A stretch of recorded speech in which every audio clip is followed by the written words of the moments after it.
rise for the pledge. I pledge allegiance to the flag of the United States of America and to the republic for which it stands, one nation, under God, indivisible, with liberty and justice for all. Mr. Schultz. Here.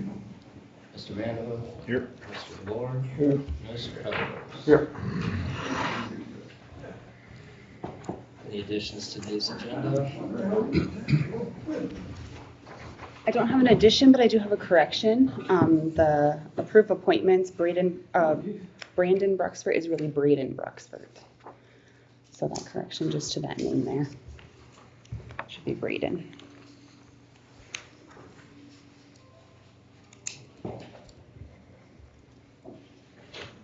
Make a motion to accept the agenda with that correction. Yes. Okay. All those in favor? Aye. All those opposed, same sign. Motion carries.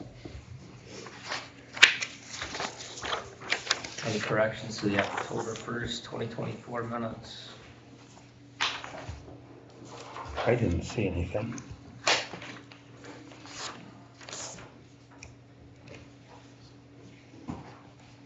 I'd make a motion to accept them. Support it. All those in favor? Were those the minutes? Aye. All those opposed, same sign. Motion carries.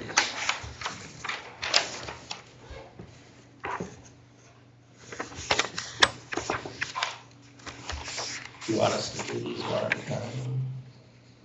We can do them all at one time, can't we? The appointments. I'm fine with however.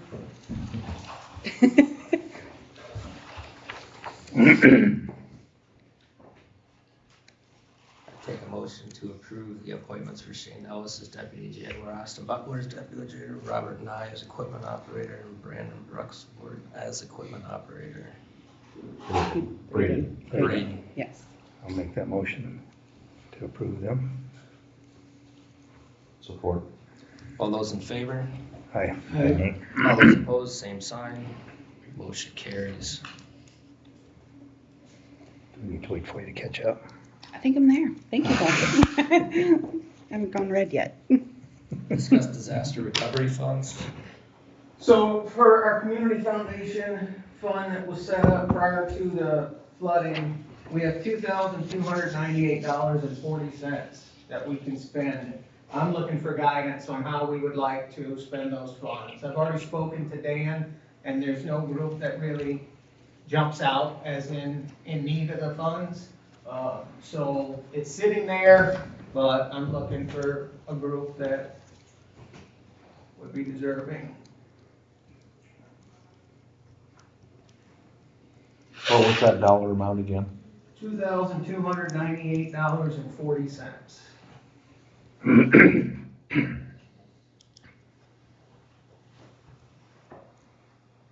It has to go to a group that assisted or is assisting with the flood. So like any fire department?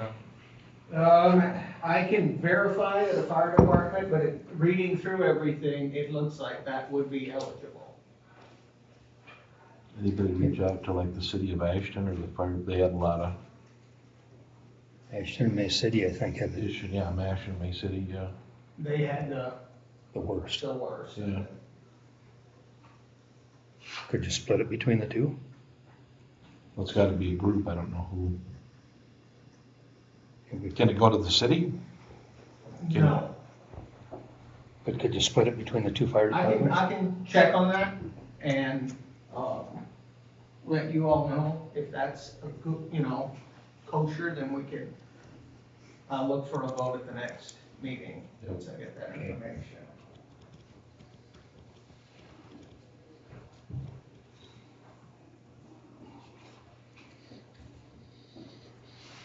It's 8:50. Start with department heads. We'll just start with you, Andre, since you're already ready to go. All right, so I am doing some research right now on a housing feasibility study. I'm hoping to get that done in the county next year. Right now, I'm trying to figure out funding. I'd like to take as much of that funding responsibility through economic development, but I gotta do some some juggling, but basically this will let us know, hey, there is a need for housing and this type of need. So whenever things get better, hopefully in the housing market, we're ready to go if people are wanting to build here in the county. I'm also working with Iowa's Child Care Research and Referral. They're basically walking through the steps on how to build a daycare. In case we want to expand Bright Beginnings is building or start from scratch somewhere in the county. That way I'll have a good idea as to kind of the steps of getting a daycare started. And then the Community Foundation grant window opens on November 1st for the 2024-2025 grant cycle. That's all I have.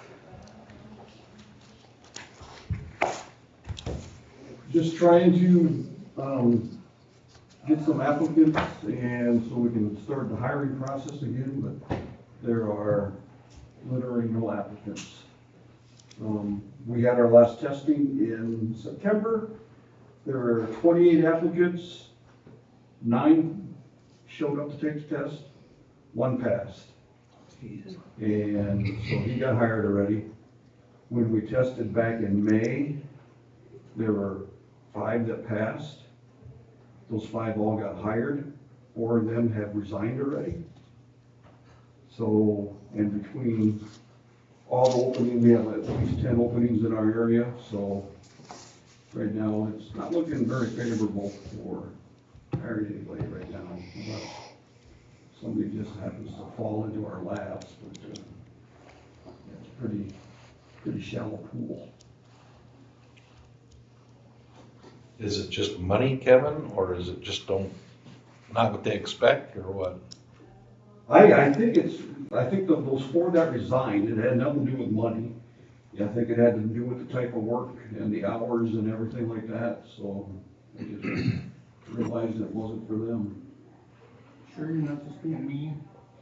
No, it had nothing to do with me, it didn't. Well, maybe it does have something to do with me, never knows.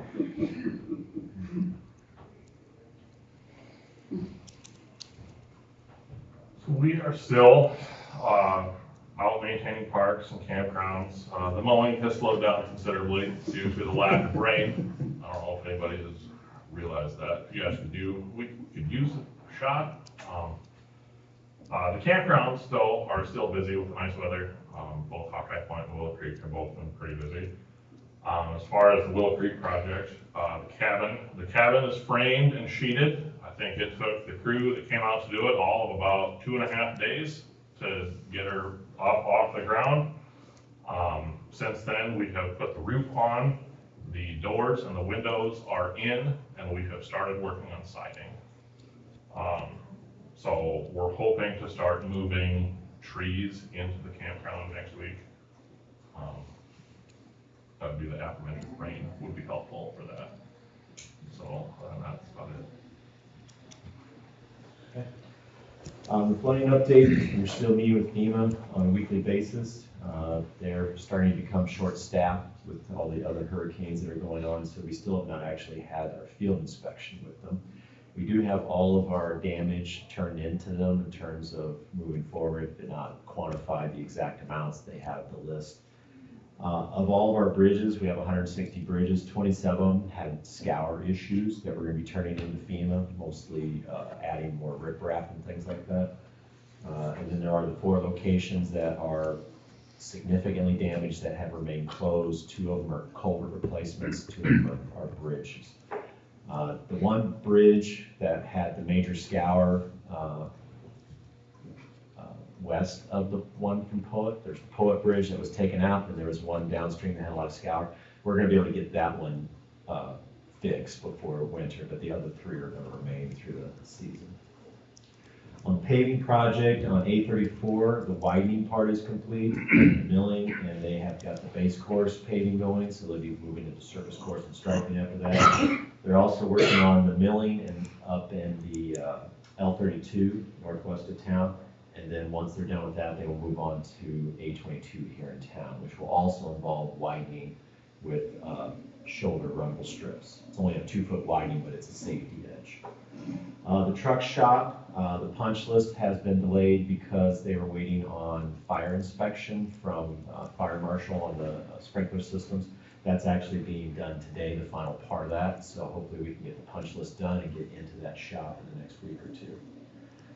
Equipment, all the equipment that was in the budget for this fiscal year has been ordered, so we're now waiting on a 1-ton pickup truck, the wheeled excavator, and a adjustable plow blade. So that was the major equipment purchases for this year. That's all I got. All right, well, taxes were due September 30th, penalty started October 1st. I checked this morning, we still have 2.5% or 210,000 to collect. We will be sending out delinquent notices November 1st. They have to be sent out, so we'll mail out that Friday. As far as driver's license, Sarah's been busy with drives. We have a state supervisor coming to do a drive test with her tomorrow. It's our first we've had since she's been here. So otherwise, they're staying busy. Chantry, are you gonna fill in? Sure, I got lots of good stuff for you. Okay, so obviously we've been really busy with prepping for the election coming up November 5th. We got DeNoble's audit. I think they're gonna start, is that this week? The 9th? Is that this week? They're gonna come the 9th, yeah, tomorrow, I guess. We got a flu shot clinic scheduled. They'll be downstairs. Public health will be coming for any county staff. So if you guys, a reminder to anybody, if you guys wanted to get in on that, they'll start at 8 o'clock downstairs. October 15th, the courthouse will be closed from 8 to 10 for that active shooter training. That was approved by you guys. And we are currently up to 141 absentee ballot requests as of this morning. So that's what I've got. Thank you.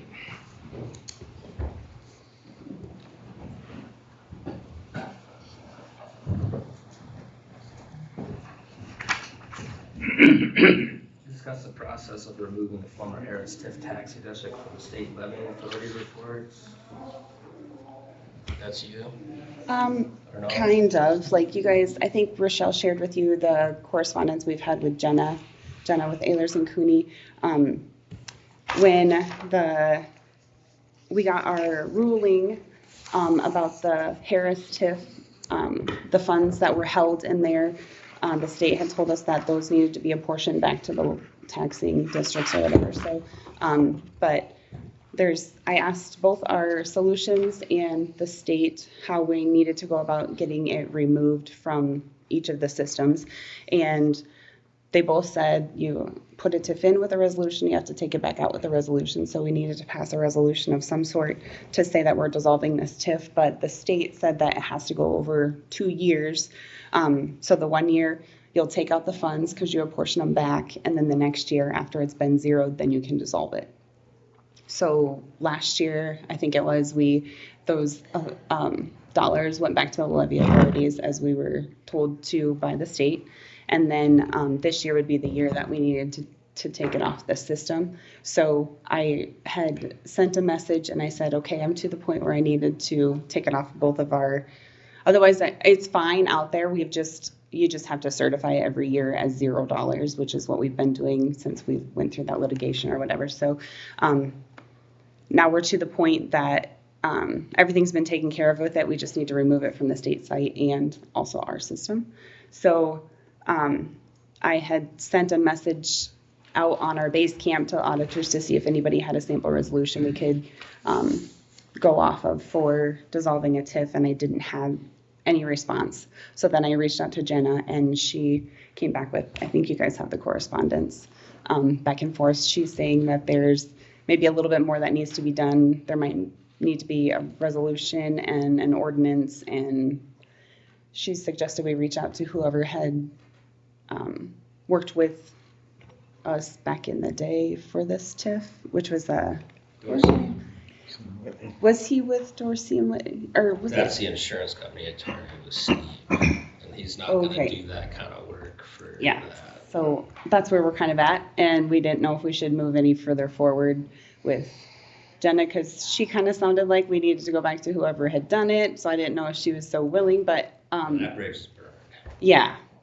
So I'm not exactly sure, and we didn't want to get us into, there's gonna, Can Nolan write something like that? I don't know for sure. I have no idea. I get that they aren't going to represent us, but this is an issue that we were engaged with them on. Shouldn't they make sure we don't have something on the board? Or at least shouldn't we Have no one reach seek out their to counsel? them and see if they wanna give you a Do we resolution. need to have a closed session with our attorneys concerning that issue to discuss it? I don't think it would be inappropriate to ask them to provide us the documentation to remove this. At Dorsey and Whitney, you're saying? Okay.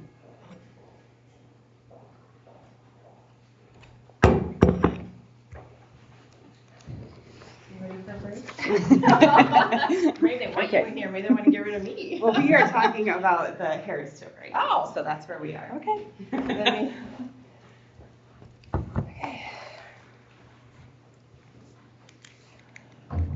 So you were explaining? Yes, I kind of went through and they Okay. were just discussing about what they were going to advise us to do.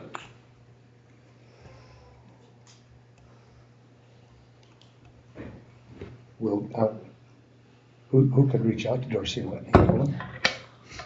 I would say no one. I think it make it sound like they're talking about that Steve Kirsten instead of Dorsey and Whitney, but He didn't set that up. He Yeah, I wouldn't know. have anything to do with that. But when I was reading Jenna's email again, she kind of made it sound whoever helped us with the lawsuit. So I don't know. Unless Nolan can do it, I don't know if he can help us. Did the state say specifically what they wanted in the resolution? I guess, No, I don't think so, just something. did you get that from the No, Department of Management, exactly what they want in it? No, she had just said that, I don't even know that they even require us to share the documentation with them. She said, you just want to make sure you have the proper documentation. It takes a resolution to put it in, you need to take it takes a resolution to dissolve it. So that's what we were requesting, was a sample resolution. And they do tend to be a little more, Ehlers and Cooney are a little more paper heavy on things, so I'm not sure if that comes into play, but she makes it sound like now we need a resolution and an ordinance and a little more involvement in that. But what does the Department of Management require? I don't think they necessarily require us to do anything. They just said for our audit purposes and everything, we're gonna want to have the documentation. That was their advice to us, that we needed to have the documentation on file to dissolve it properly. How about the guy So that they don't audits? know the guy what? The guy that audits our books, would he have a sample resolution to dissolve something like that? I bet not. But he would know what you needed to have, because when he does You your could ask audit, him. if you didn't have the documentation when they audited us, he would obviously point that out. I don't know if he really cares, because there's a zero balance in there, there's nothing in that taxing district, so I don't think he cares. It's the Department of Management that really cares, so we can dissolve that taxing district off our reports. I'd say just let Nolan sort it out and see what he figures.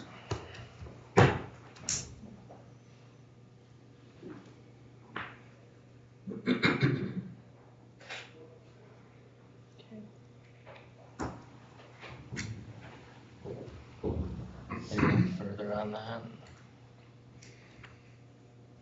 So discuss it with Nolan and see what steps he could, he suggests.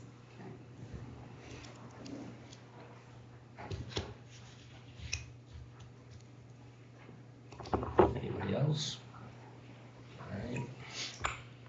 Discuss insurance premium discounts and wellness participation and policy.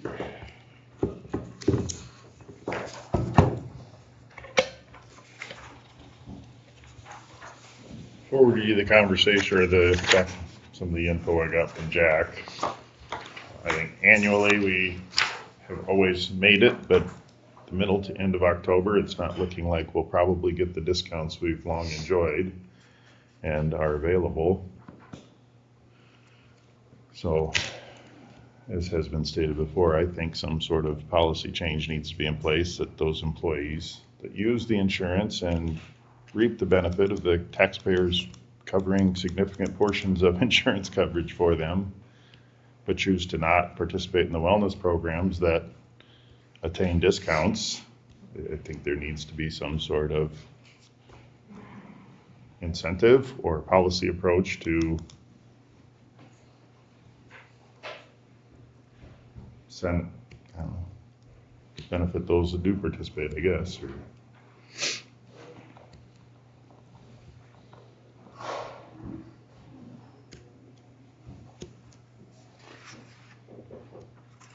as of yesterday, or when you sent out the information, we would have 2% discount attained, but we could get up to 5%. That's significant dollars that I think the taxpayers of this county reasonably could expect our employees and our participants to care enough about. If not all of them, I certainly do.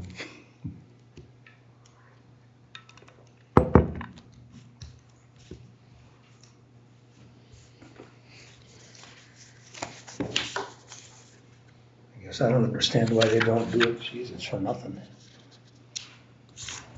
Good way to find out if something's going on.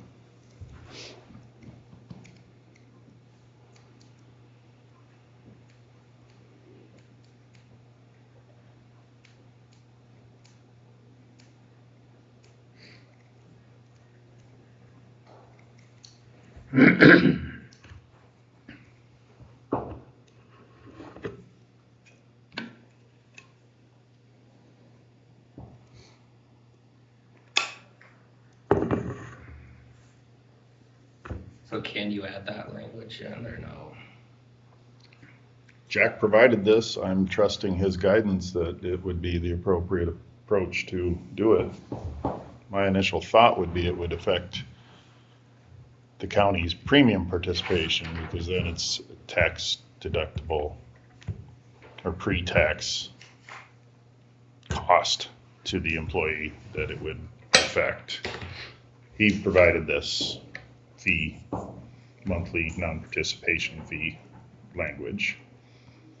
I did respond to him, and I would encourage to include the word fully participate in the insurance provider's wellness plan. If they do one of the two, it's not going to get us to the 5%, or potentially.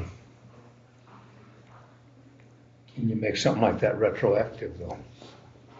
And we may not be able to, but continuing to not have anything is going to, I think, continue to get us to wonder, or get us to a place where it's not going to be attained. And I don't think that's good on behalf of the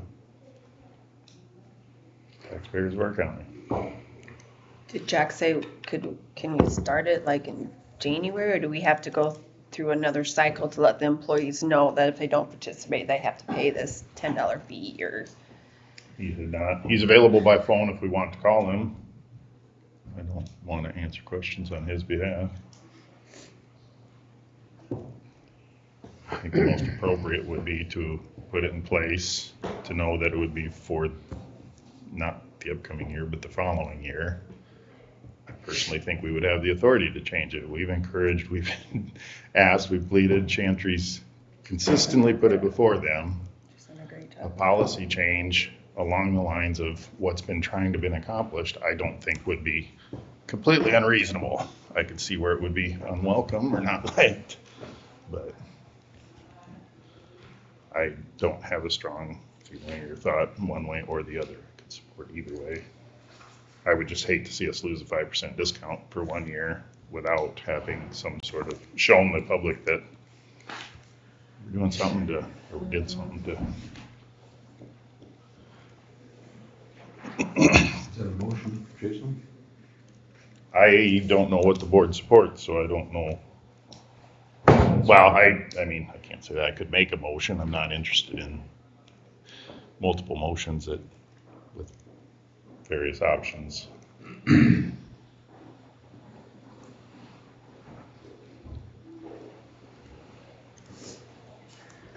I just hope the board considers like the bookkeeping side of things too. So like when you make a motion to put something into place, think of how exactly we're gonna follow through on the motion itself. So it's gonna have to be very kind of clear cut and dry so that we know, like, okay, we're expected to monitor from here, you know, and these people are gonna get charged because the previous year they didn't participate, or, you know what I'm saying? So that it doesn't get messy that way.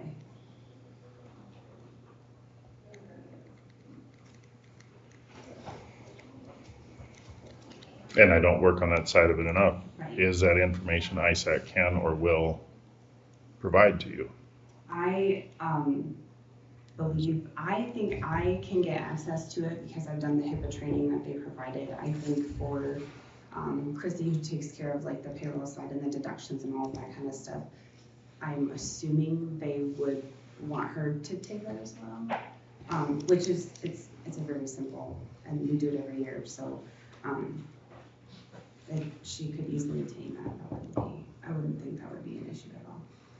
Wouldn't think that would be required for that, but Yeah, and maybe she does something along those lines. I don't know exactly for sure, but I do it through the through the wellness thing so that they have record that I've done the HIPAA training for them. I get the impression that ISAC and Jack would have different views on what can be shared and what approaches can be taken.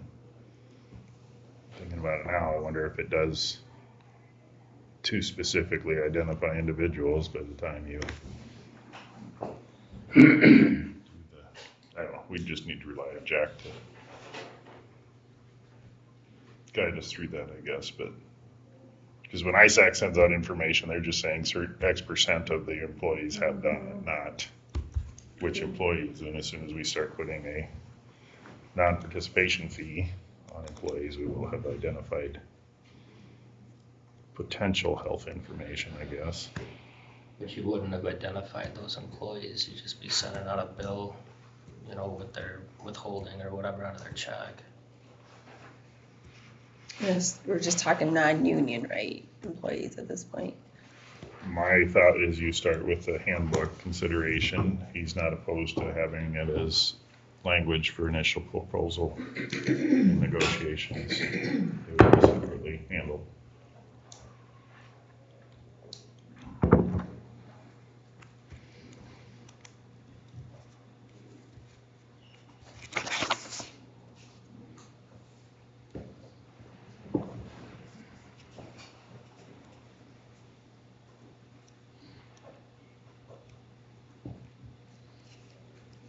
How often is Jack gonna come up here? He's supposed to be retired by now.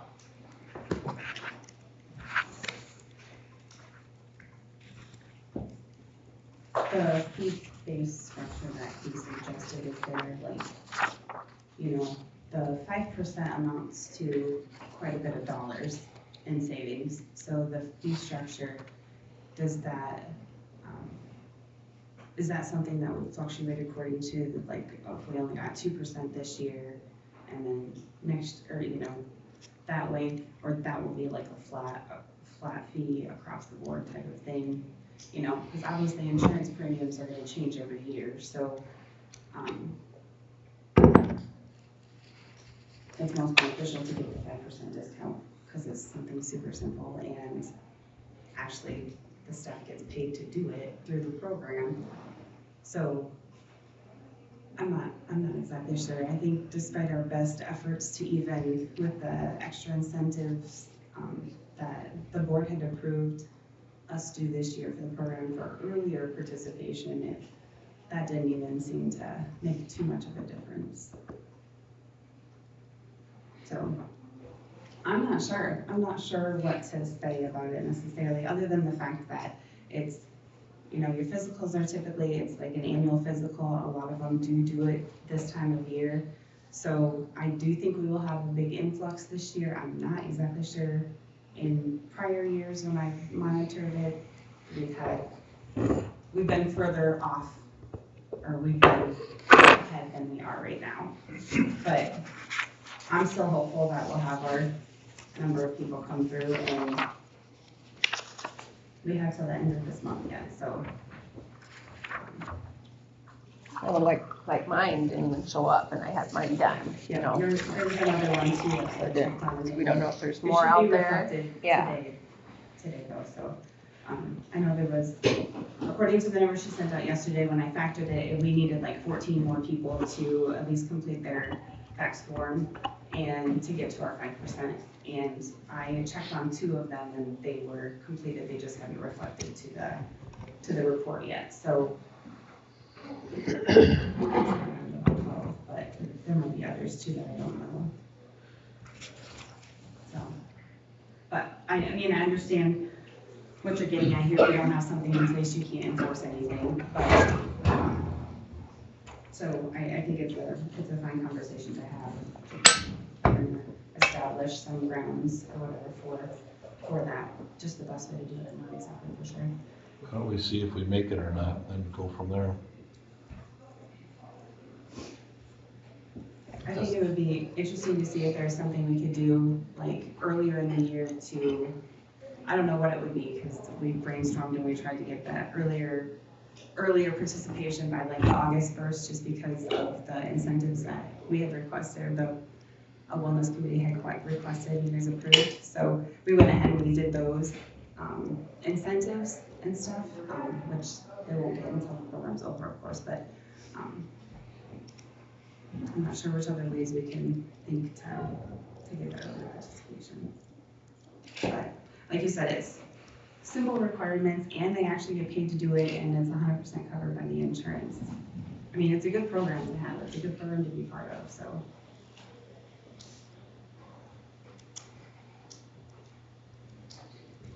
Just put your thinking caps on. It doesn't appear that the carrot portion worked Right. to get us to where we needed to be, so I guess you'd need to have the stick portion as well. Yeah, maybe. I don't know, is everybody competitive? Do we need to like throw a competition in there or something? Well, I think a lot of them think that they have to wait a whole year to have their physical. So if the previous year they had it in August, they think they have to wait until August. And our insurance pays for it. Doesn't have to be a whole calendar year, but some insurance have it that way. So I don't know if that's, I don't know. That is some of them. I know a couple of them. Yeah. It was that way to start with, wasn't it? Mm-mm. Our insurance has never been that way. You know, I had that trouble. I know you had that issue and I don't know why, but ours The clinic, insurance. I had a couple is other a- people reach out and said, oh, the clinic said I couldn't schedule it until 366 days from the last one. I said, no, that's not true for our insurance, but that's typical of most insurances, but not ours, so. Does everybody know that? I mean, It's I've sent been it out multiple communicated. times, so. Said that.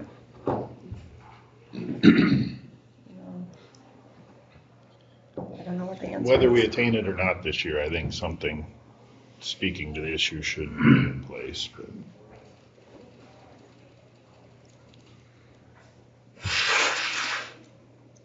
Do you guys like the non-participation fee approach that Jack presented? You can try it.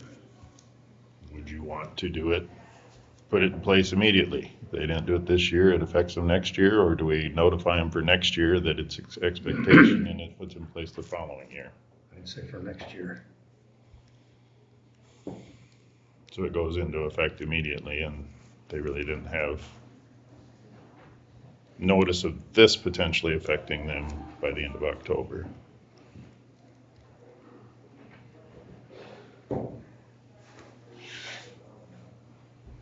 I'd say to have it go into effect next year, Oh. yeah. The notice effective for next year, but the fee starts the following year if they don't make the next year. Yeah. Right? Yeah, okay. So basically a grace year. That's my thought. I agree. So is that's a And handbook that's solution? gonna affect only the employees that didn't participate in whichever items ISAC identifies as discount eligible and fully participate, because you can do the online assessment and get us 1 point or participate towards 1 point, and if you do the fax form, you participate towards the 2nd point. Not trying to force hands, I just think that we should require the employees to participate in both, because we can't get the 5% without both being done, not necessarily by the same person, but. Or all ISAC identified.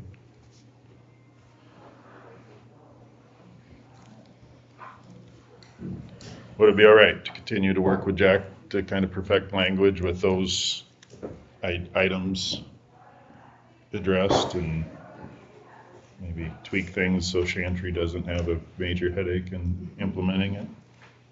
So you wanna just table this till next meeting until you get a little better layout, or?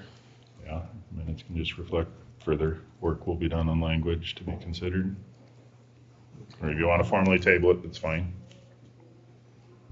I just take a motion to table it till next meeting. I make that motion. Support. All those in favor? Aye. Okay. All those opposed, same sign. Motion carries. Thanks, Andrew. Possible closed sessions for the engineer's evaluation.